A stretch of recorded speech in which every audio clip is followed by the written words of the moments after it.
Hi there. If you're watching this, it probably means you're looking for some poetry. And if that's the case, you're in the right place. My name is Monarch. I'm a 24-year-old poet here in Vegas. I'm a slam champion and a member on the poetry team Haiku. I've been writing poetry since I was 17 years old, and I am now currently working on my next book. It is titled For Those Who Feel. It is a book I wrote over the course of a year and a half, and it was really more of a journal that I kept about learning to express my feelings and to feel my feelings, which is hilarious considering I'm a poet and all I do is write about my feelings. But this book is really meant for those people who have moments of uncertainty. They're not really clear on what they feel, and that is who this is for.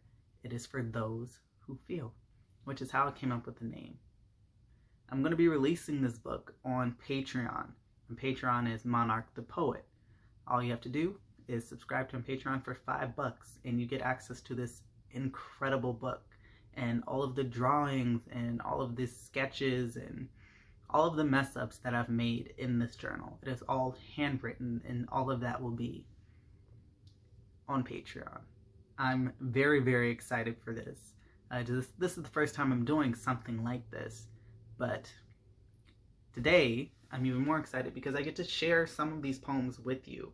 I get to share some of my favorite pieces, and you get to hear me make some of these mistakes live here right now. I think that is what's the most beautiful part of poetry. It can be messy, it can be chaotic, or it can be this prim and proper and precise poem, but it can be a range of things. And that's what For Those Who Feels is. It is a range of everything I've experienced over a year and a half. I'm going to share with you some of my favorite pieces from it. There are a few long ones, a few short ones, some in between, but all of it is me. And I think we should jump right into it. I think we'll start with a poem I titled Eons. Now, this piece I wrote after I got into an argument with a friend, and it just made me realize that although we are right next to each other in this life path, we are still kind of different. And I would read you this poem if I could find it in my book. Here we are. Eons. Eons ago, supernovas gave birth to star clusters, littering the sky with diamonds and purpose. Born was our path, intertwined by trails of stardust, glistening, sparkling, twinkling. We glide side by side, but never more than parallel universes. Dazzling night skies, but this is not my first time birthing from supernovas. I've known galaxies since they were stars. I've known black holes since they were galaxies. I've navigated asteroid belts and nebulas. I've soared with comets and crashed with meteors. Nothing is new to me because this has been my home. You, though, you have never seen the tail of a comet form. You've never known the inside of a black hole. Dodging asteroids is a game you've yet to learn to play. I could show you the ropes, teach you to love the burn of collapsing stars, but you are too stubborn to hear me. You think because we fly next to each other that we are comparable, but this is my penultimate lap, and you are just on your opening. You let Mars convince you that the path we walk is one of war, but if you were to listen to Venus, you'd understand that it is simply just a path. And who we are as cosmic beings determines what that path becomes. But this is not my first time birthing from supernovas. Dazzling night skies, but never more than parallel universes. We glide side by side, glistening, sparkling, twinkling. intertwined by trails of stardust. Born was our path, littering the sky with diamonds and purpose. Supernovas gave birth to stardust eons ago. I really love that piece. And it was really a beautiful outlet for so much anger that I was holding in. A lot of my poems are beautiful outlets for anger, and I think, again, that's one of my favorite things about poetry, the way it lets you express and release emotions. Speaking of emotions, love is a powerful one, and this next poem is one of the very first love poems I wrote about someone I actually loved.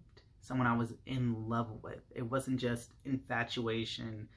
They weren't just a muse. Like, this poem was pure, raw, I love yous. But it was before I really understood what that meant. So this poem is titled Summer, and it is the reason I am a slam champion. It's almost unheard of to win a slam with a love poem, but I did it, and it's one of my most requested pieces now. So bear with me, I haven't done it in a while, but this is titled Summer. I'm trying to find the words to express how I truly feel, but there's a lump in my throat. It makes it difficult to swallow my feelings. It makes it even harder to speak them out loud. I look into your eyes and I see a hope I'm all too familiar with.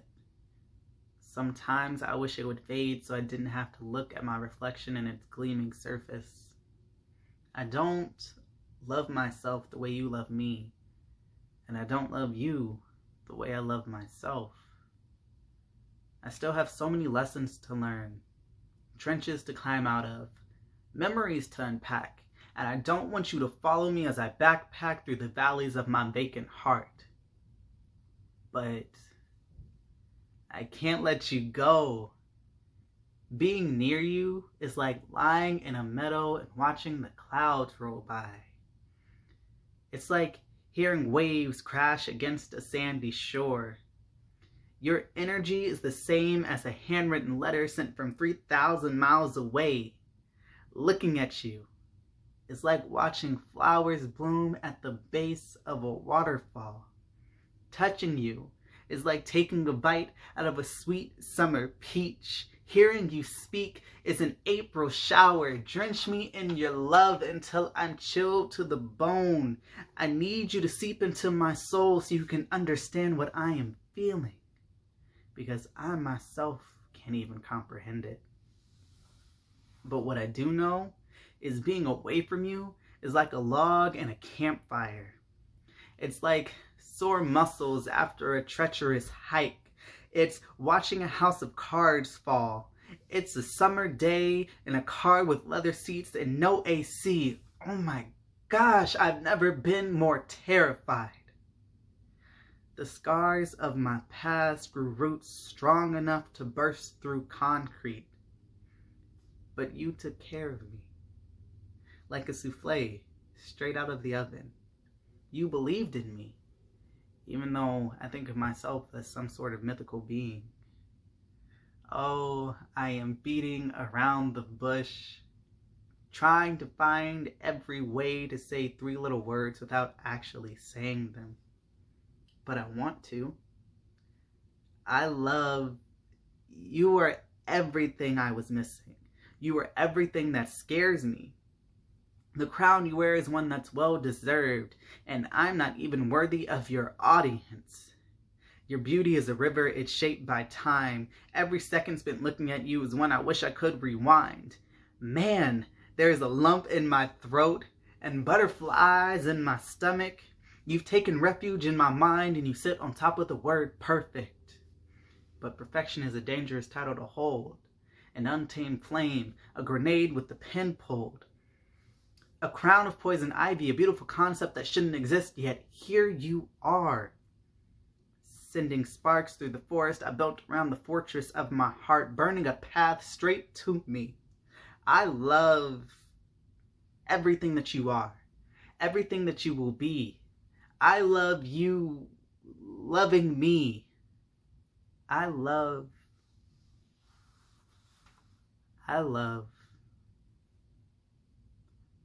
you. So that's my poem, Summer. And the I love you at the very end was the first time I said I love you to this person out loud and really, truly felt it with everything in my being. It was a very special moment considering it was the final round of a slam and it was a virtual slam. So this moment is now permanently put onto social media, and it will be forever there. It's so wild, but it was a great moment, and I really, really love that poem. Now, for my next piece, I think I'll do some of my shorter ones, ones that have never been performed anywhere out loud.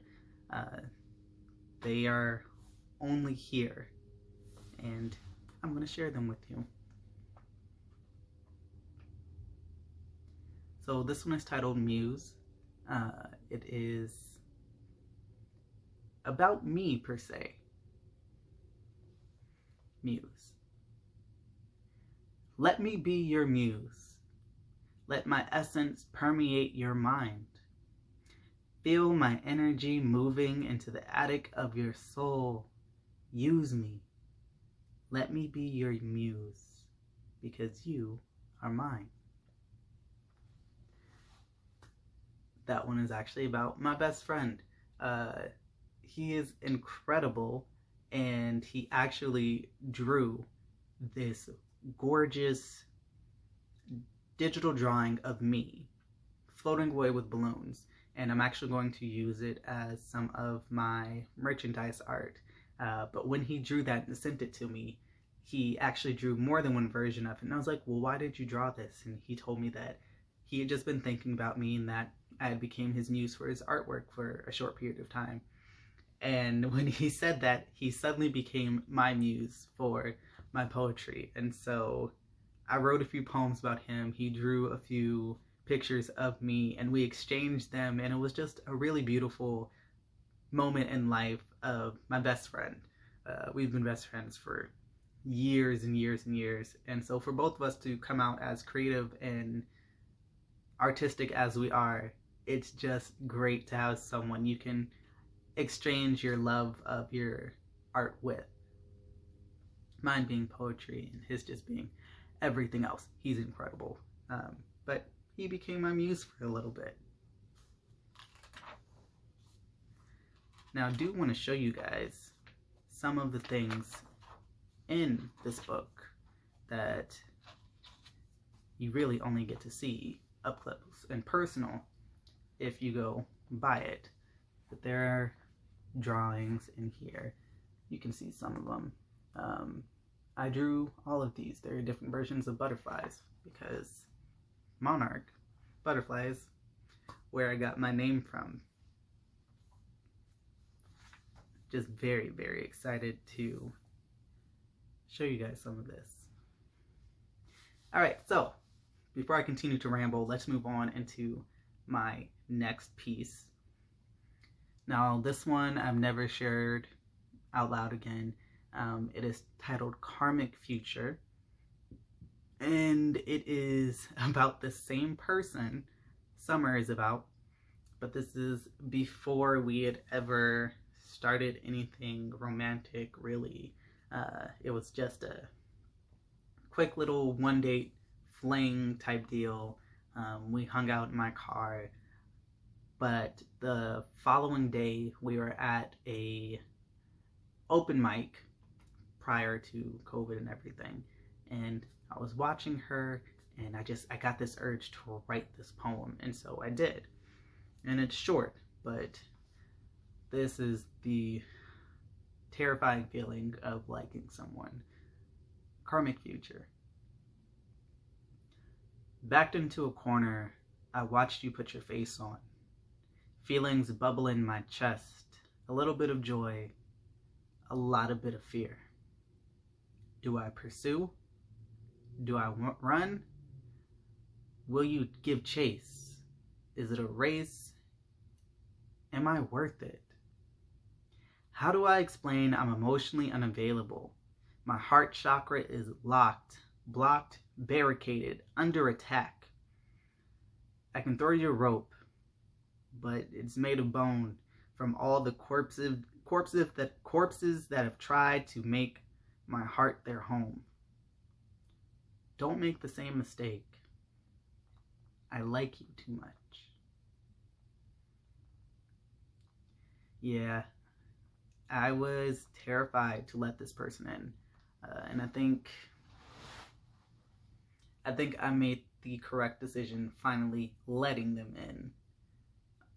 But this is what, for those who feel, is all about. Really those raw emotions, those raw feelings, that scared moment of, oh my goodness, I like this person. But then we go back to summer and it's this emotion of, I want to say I love you now, I'm just not sure how. And then you have things like Muse, just short and simple, and it was a feeling I felt at that exact moment in time. And here we are.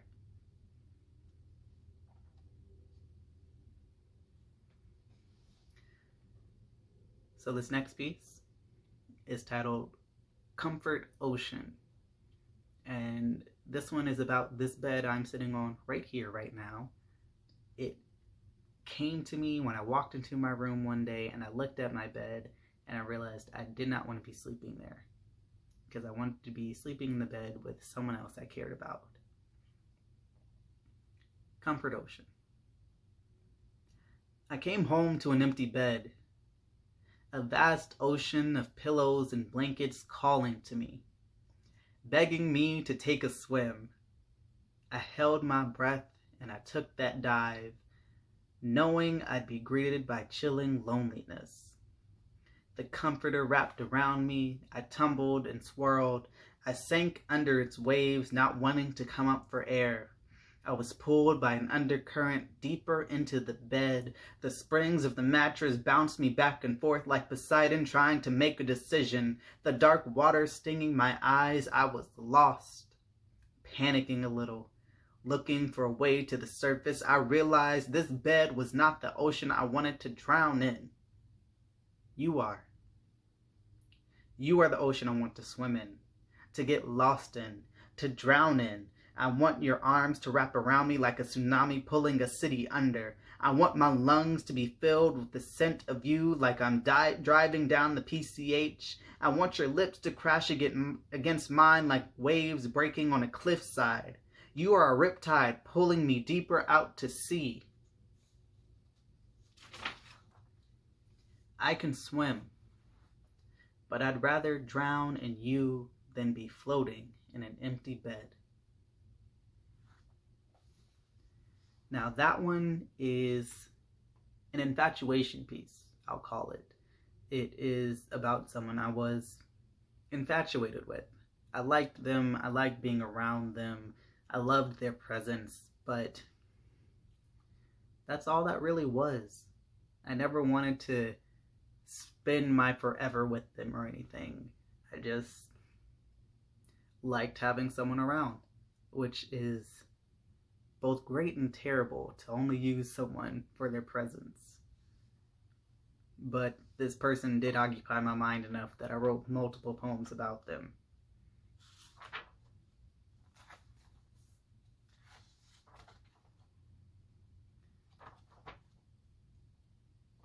I am flipping to the pages of one of the pieces I really enjoy.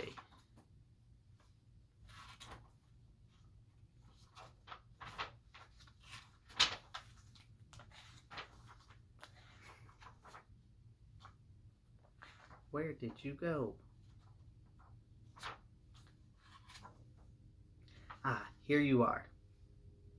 So this is one of my shortest pieces I've ever written in my entire life.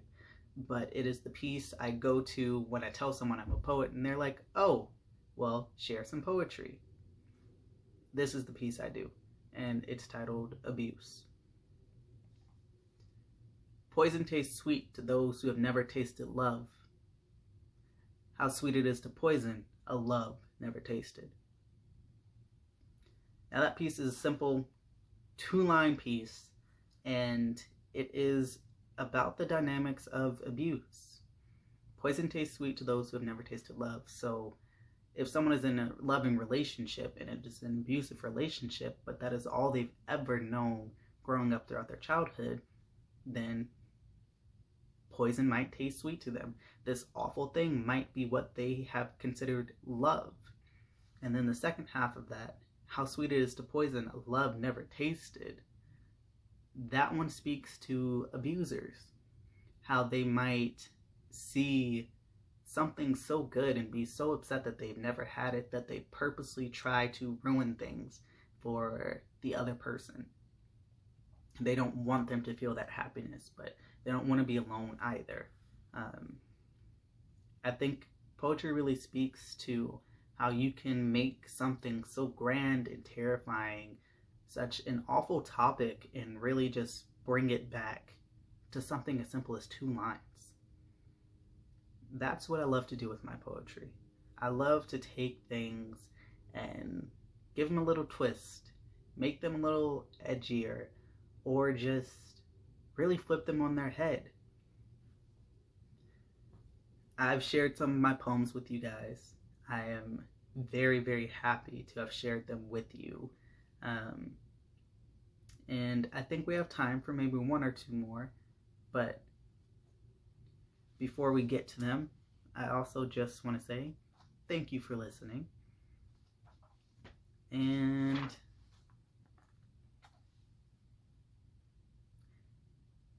I think we'll end with my version of a Roses Are Red poem.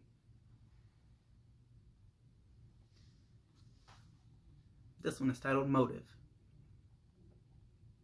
Roses are red, and so is my face.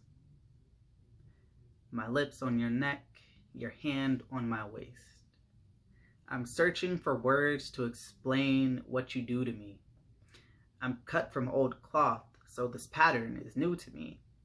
You say you remember the first time we met. I don't know if I believe you.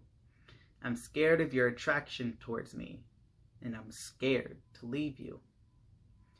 Violets are blue, and so is my heart. I haven't learned to love yet, but I'm willing to start. I really love classic poems like that. Roses are red, violets are blue. It's like a fundamental piece of poetry. It's what you learn when you're a little kid. And I don't think we ever really get rid of those. Or old rhyme schemes that poetry is, A and B line rhyme and C and D line rhyme. Or A and C rhyme and B and D rhyme. Those are just so much fun to play with and mess around with. And I love that piece. It is so sweet, but also, again, me being terrified of my feelings. It's great. It really is. My time is running out here soon. So I think to leave you guys, I will explain where I got my name, Monarch. So, prior to me being named Monarch, I went by a different stage name, and it was a combination of my actual full name. But last October, I started to not really identify with that stage name anymore. And I was thinking, and I was like, I need something new, I need something fresh, I need something that really speaks to me and what I do. And I was sitting there thinking about it, and I saw a monarch butterfly go by. And it was just like, that's odd. You really don't see those around here ever. A few weeks went by, and I started to see monarch butterflies everywhere, but like, not actual real ones, but on paintings, on journals, on TV, on murals, just everywhere I went, I found a monarch butterfly. And one day I was having a conversation with my friend, and they were also trying to come up with a new name for themselves. But they're non-binary, and they just didn't want to be called ma'am or sir. And they looked at me and they said, Monarch is technically gender neutral. And again, I was met with Monarch. And so I decided right then that I've been going through growth and change this entire period of time. I've been seeing all these butterflies. Butterflies are signs of growth and reemergence and new birth. And so I decided to adopt the name Monarch. And it has been an incredible journey. This is my first book written as Monarch, and it is the proudest thing I've ever done. I thank you for letting me share some of my work with you. I hope to see you over on my Patreon, where you can find even more content from me, not just the book, but there are videos that will be posted behind the scenes. You can do Q&As, and I might even drop my merch there. So again, if you want to go and check that out, you want to see the full thing, if there are some poems you know by me that you love that I did not do here, they will be on my Patreon. That includes 10 Rules, Black, and Cute as well. Even the Unfinished Story. All those you can find over on Patreon. That again is Monarch the Poet.